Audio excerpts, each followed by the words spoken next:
Okay, we've got to talk about Matthew Brown, the UFO whistleblower that brought us the Immaculate Constellation information. How did he acquire that information? What specifically is that information? Well, let's talk about it. So get in here. This is Jack with Cosmic Road. I'll talk about UFOs and the paranormal. Please like and subscribe and let me know what you guys think in the comments below.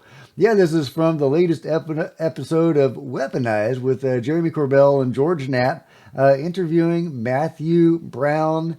Very amazing interview. This is just going to be part one. There's going to be more to follow with more information as they go through the information that Matthew was able to acquire. We've heard from Michael Schallenberger that there's multiple sources for the Immaculate Constellation information. And as far as I know, that was not addressed. As far as this interview would lead us to believe, Matthew is the sole source of this. So I'm really curious to hear from Michael Schallenberger and to get his response on this, what other sources there are, and how we can corroborate this really interesting information. But I salute George and Jeremy for bringing this to us, and most of all, I salute Matthew Brown for bringing this to us.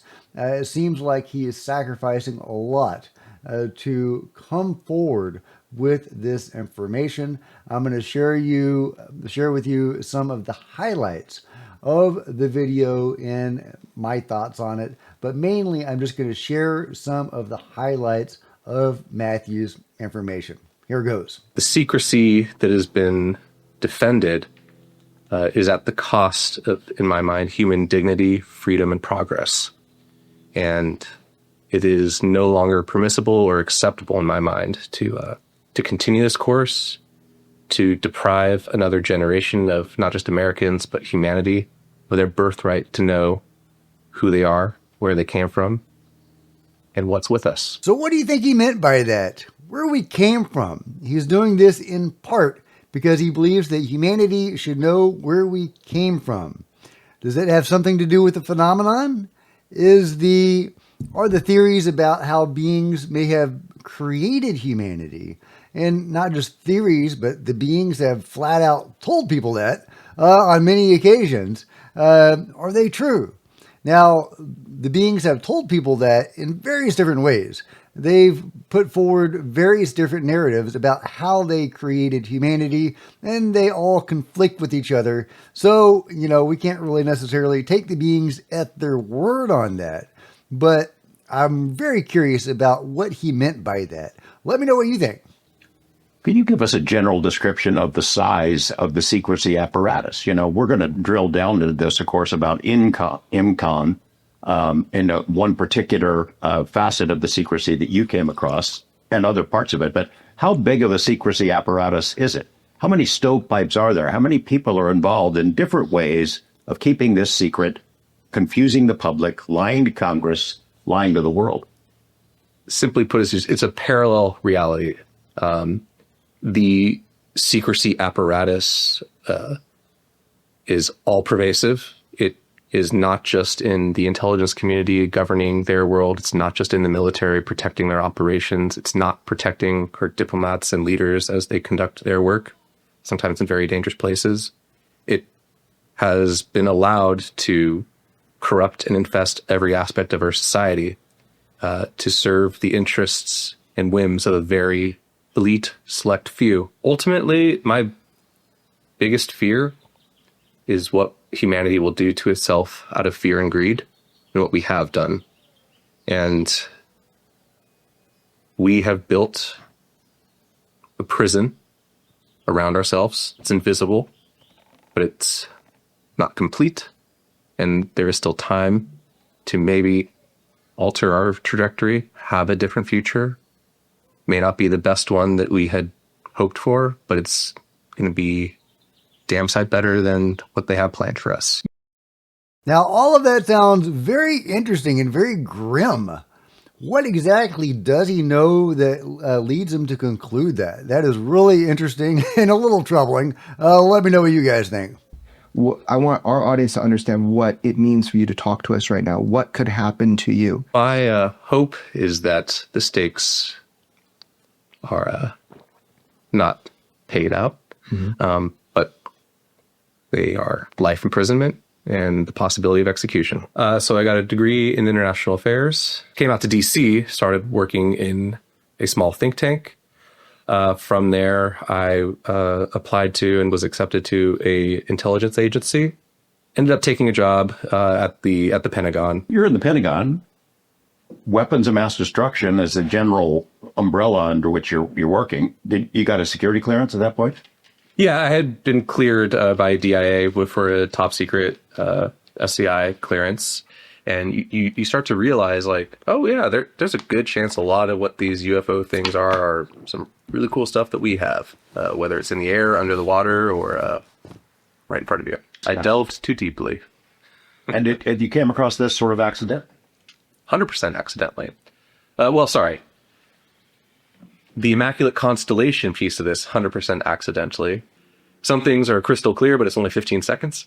Some things you can see 45 minutes of something moving around, but it's kind of blurry because that's a lot of data. Nothing in those videos necessarily proves it's extraterrestrial or non-human. It certainly is anomalous, exotic, and unexplainable. You know, it's either something else or we live in a world where we have been left behind. I want to go back to this. You said with these nuclear facilities, nuclear weapons, nuclear labs, nuclear power plants, that within a year or two, like, are you saying all of them get visited, or are there some strange phenomena? I can't say that they all do, but I would suspect that, you know, anything that is sufficiently nuclear will draw attention, but usually orbs around these facilities, sometimes things that look a bit more irregular, but the vast majority being orbs. Certain agencies, you're not allowed to mention certain whistleblowers' names, or you'll be fired immediately. So what do you mean if you mention certain whistleblowers? Who? David Grush. And his name was absolutely, in the first-hand experience, sort of radioactive in the chat rooms. It would either, all of a sudden, these people that never participate are there really slamming him and slamming the people talking about him. On the classified internet. Indeed. You come across a file that really is what leads us to being here today. It's the Shriver file. Yeah, so it was labeled 2018 Shriver War Game. Accidental exposure for you. 100%. You go into it, and what do you see? There's just a generic title slide. There's a banner without classification markings that just says Immaculate Constellation. And it has a placeholder slide that shows like the Shriver Shriver Air Base logo and some logos of the units involved. It was saying that Immaculate Constellation is an unacknowledged special access program established after the exposure of ATIP in 2017 by former USDI officer Lou Elizondo. And you know, that's the gist of that first slide. This was like an internal classified response to the fact, oh shit, some of this is out now. Yeah, that's exactly the tone. So the next slide, the third slide about, just jumps straight into the mission of this app and showing what apparently the results of that mission are. And it's a collection incident in the Pacific Ocean. The subject of collection is several Russian naval intelligence vessels in the middle of the ocean at night. And above those vessels is a large black triangle floating in the air. This is a still image, but it is color. Okay, so that's the first kind of event, but what was the mission? What was the mission? That's what people want to know, is what was the mission of Immaculate Constellation as described in the product? But based on the information included in there and its description, the mission becomes apparent. And that is a bare minimum. It's the intelligence, surveillance, and reconnaissance mission of a global nature for UAPs and RVs, ARVs. Our collection assets were there in area monitoring Russian naval vessels. Not sure what they're doing there, but they've been hanging out in the middle of the ocean in this place apparently for a few days. Keep an eye on them. And this night, while they are observing the Russian vessels, a large black triangle materializes or decloaks or something. The point is it did not move. It appeared directly above these ships, probably no more than 200 meters, pretty close.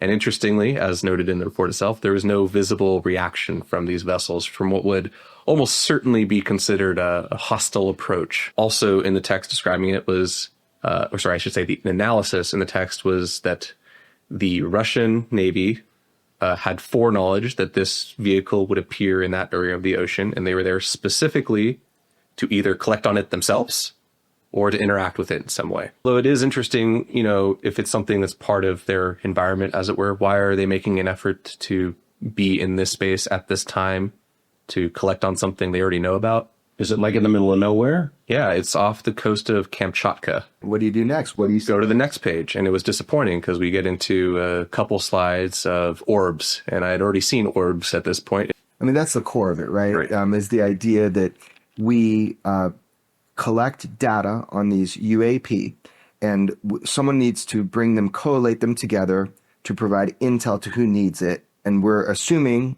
or not assuming, it's been pretty laid out, the Immaculate Constellation was a kind of place to bring everything together to provide those briefings to senior leadership. Is that correct? I don't know about to provide briefings, but definitely to collect data from the military intelligence enterprise specifically, and the sensors associated with that. And yes, to collect that data, centralize it, and have it there for presumably both analysis and, operational needs. Okay, so that's where the interview ends, and there's a teaser for a part 2. I can't wait for the part 2, and don't blame George and Jeremy at all for spreading this out over multiple interviews. This is a Bombshell Whistleblower with amazing testimony. He wasn't apparently involved directly in reverse engineering UFOs or retrieving UFOs. He saw this briefing, these slides at a certain point, and that's about the extent of it. But he does have some really amazing information, and he confirms the existence of the UFO control group. He confirms that it is an international organization. Here's a quote from him from Liberation Times. "I think our military has a long historic involvement in this.